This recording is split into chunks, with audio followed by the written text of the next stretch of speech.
and has both a turbocharger and intercooler to boost its output. Boosted all the way to 205 horsepower. Torque stands at a healthy 220 pound-feet. That's quite a jump over the STE's standard normally aspirated V6, which makes 140 horses. But the turbo engine only produced a 0 to 60 time of 9 seconds. A quarter mile took 16.8 seconds at 83 miles per hour. Both times are about a second slower than the Grand Prix Turbo Coupe we tested earlier in the year when the weather was 20 degrees cooler. Power is channeled to the front wheel by the same 4-speed automatic transmission found in the Turbo Coupe. While our car was brand new with a very tight motor, power still came on smoothly with little torque steer and no noticeable turbo lag. At highway speeds, the STE delivers plenty of passing power, as well as a quiet 64 decibel interior noise level. EPA mileage ratings are 17 city, 25 highway. We got 21 miles per gallon. Back on the track, the STE Sport Suspension Package delivers moderate front plow, which transitions smoothly into easily controlled oversteer. The car's weight tends to shift rather abruptly, and power steering is a bit slow, but feel is plentiful, so you always have ample warning before anything happens.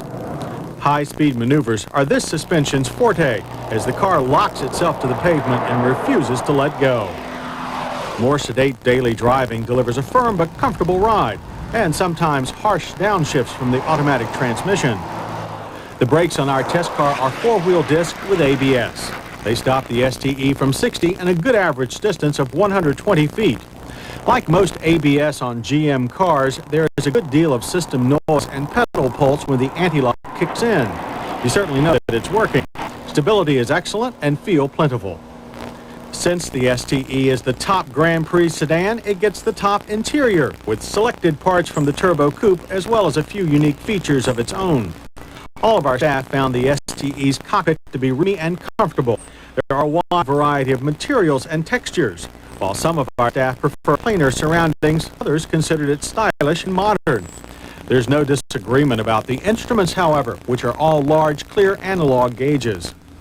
The articulated sports seats are unique to the STE.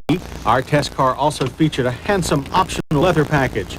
The 6-way power adjustments, separate thigh supports, and 3-position lumbar support allow the seat to be tailored to many different drivers. There's also plenty of padding for long-distance comfort.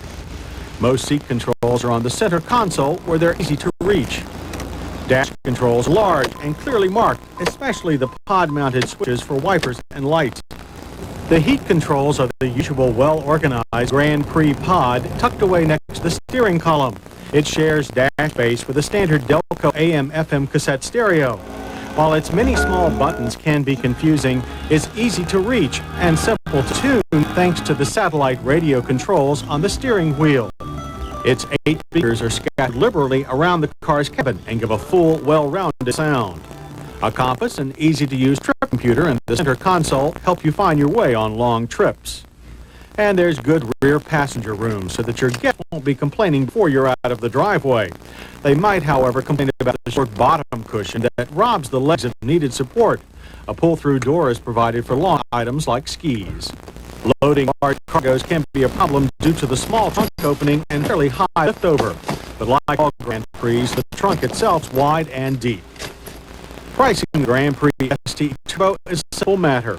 The well-equipped base car goes for $23,775. Add a few options and you get a final price of $24,225.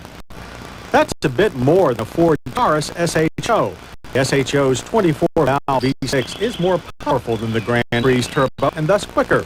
But it pays a price with significant torque steer.